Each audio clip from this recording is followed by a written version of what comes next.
Welcome back, viewers. To those of you that haven't seen my channel before, thanks for tuning in. So it's a bit of a two-part review, this one. I guess last time I shot a night video was with my old GoPro. That was a Hero 3 Black, whatever they were. Wasn't a bad GoPro, but this is with the new Hero 9 Black. And yeah, so we'll give it a bit of a test run, see how it goes at night time.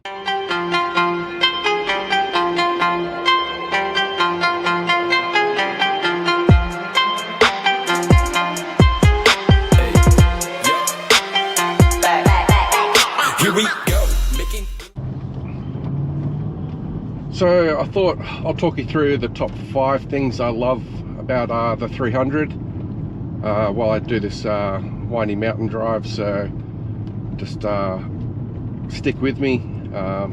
It is a pretty hectic drive, so I'm just going to go easy while I talk through it. So starting at number 5, I'd have to say that would be the luxury of the vehicle.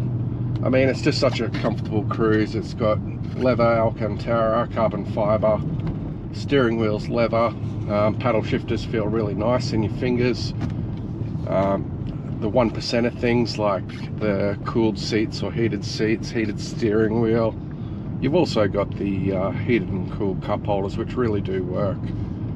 You've got pretty standard dual climate control. And yeah, there's some really cool functions as well. So in the menu system, you can set it up that you can have the seat go back as far as it mechanically can when you turn the vehicle off. So that gives you a lot more room to get out. Now, might not seem like a big thing, but personally, I'm a 6'2", so it's about 187 centimeters roughly. And so it's a nice thing when you go to hop out of a vehicle and you've got plenty of room to do so. And then once you have it programmed, so I'm user 1 on my vehicle, my wife is user 2. When you start up the vehicle and it's in user 1 program, it'll go from the fully retracted position, which also includes having the steering wheel lifted electronically fully up, into your preferred setting, that whatever you had saved into the system, and you can have 2 of those. So that's just a nice little 1%er thing. And yeah, that's number 5 on the list.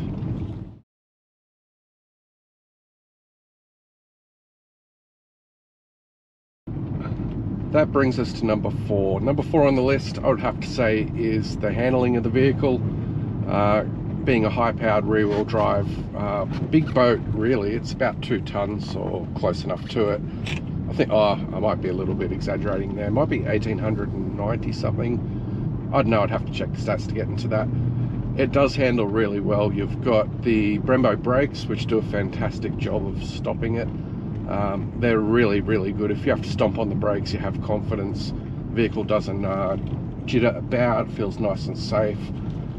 Suspension, you've got multiple settings because it's got the well, the Ford term Magna Ride. I know Ferrari and a lot of cars, pretty much a lot of high-end cars nowadays use it.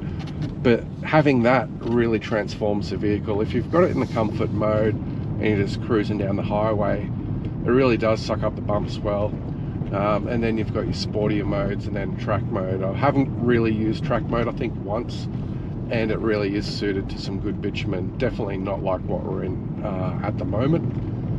Usually I'll roll around in sport. I just find it keeps the vehicle a little bit flatter through corners, and but there's nothing wrong with the comfort like normal setting either. That's pretty good. Number 3 on the list. Number 3 for me is the stereo system this thing has. It's a Harman Kardon's fully surround sound, and it just absolutely kicks ass. Like, it's something you can't really crank to its full potential, but the clarity, because you've got, I can't recall at the moment whether it's 19 or 21 speakers, but there's a lot. It's full surround sound, and you can really isolate parts of different tracks, which is pretty cool. So myself, when I'm rolling, I'll have basically Spotify on, because this thing has Android Auto and Apple CarPlay.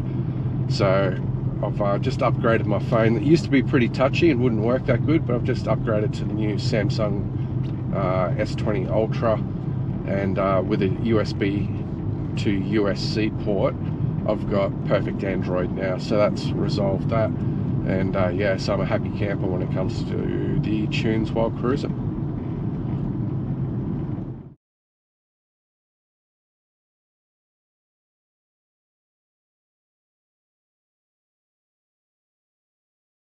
Number 2 on the list, well, that would be the X factor that this car certainly has here in Australia. It really is nice riding. Make it trendy, we look sexy, here we go. Pretty rare, but it's, well, I haven't seen another in ceramic grey in this area. There may be 1 or 2, but I've never crossed them on the road. But hey, I'm not a hater. I like these cars in a lot of colours. I could definitely have the black, the blue, which I know a couple of people on Insta have, and the other one would be the, I think it's like a Merlot red. It's not the bright red, but it's a darker one. I've seen that in person, and that's an awesome colour.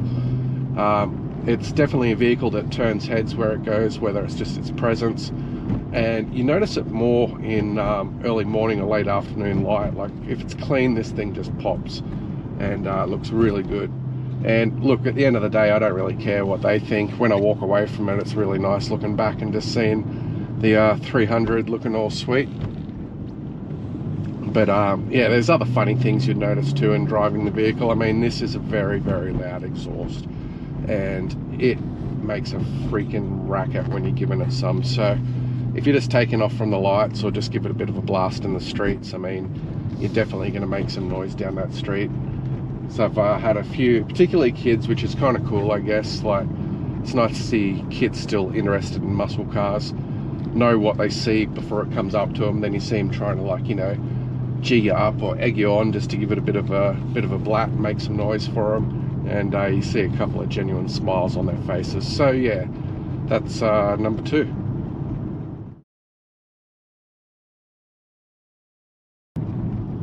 Alright, if you stuck with me that long, thanks for checking it out. So that brings us to number 1 on the list. Like, come on guys, you know that number 1 has to be the engine this thing's got. I mean, it makes the whole vehicle. The 6.4 litre Hemi, or 392 for my North American friends. I mean, it's just a special engine.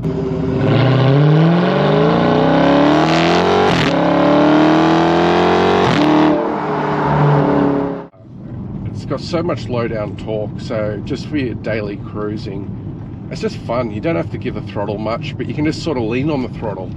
When you lean on it, the car's just got so much low down torque that you feel it really accelerate. You haven't even got the RPMs up that much yet, but the car just will pick itself up and move it along. And I mean, it's really noticeable if you live in a really mountainous area or you do mountainous roads, and just the ease that the thing will pull itself up a hill.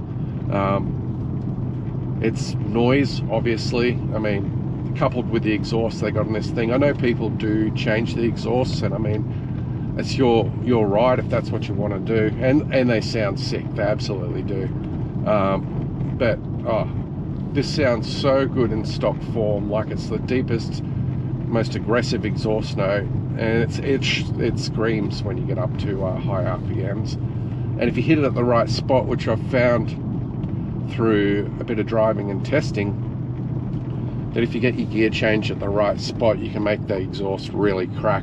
If you rev it out to proper red line, as if you're going to really be going for like 0 to 100 or driving properly, it won't do the crack. But if you just do shift maybe 500 RPM down from red line, say 500 to 1000, the exhaust will make like a gunshot crack, and it's very, very addictive. You tell me anyone that drives one of these things and hears that, you can't help but try and go for it again. Also, when you're downshifting, I mean, it's a very, very quick, it's an 8-speed automatic, this one, and I think it's just about the right number of gears attached to this engine. 8 speeds with the torque it has, it can hold gears nearly anywhere it needs to. You don't have to be jumping around all the time, which is something that definitely annoyed me when I did a test drive of the 10-speed Mustang. So yeah, it's when you change down gears, you can really get it pop and crackle sometimes, where it sounds bloody awesome. And say if you're rolling in just like city streets, like just or suburbs, wherever you live, and it's one of those like 50k an hour sort of streets, just having it in 3rd or 4th, and you just play with the throttle a little bit, and you'll be going down the street making a rumble, pops and crackles, and yeah, It's super addictive fun. So for me, that's my top 5 so far. Thanks for tuning in.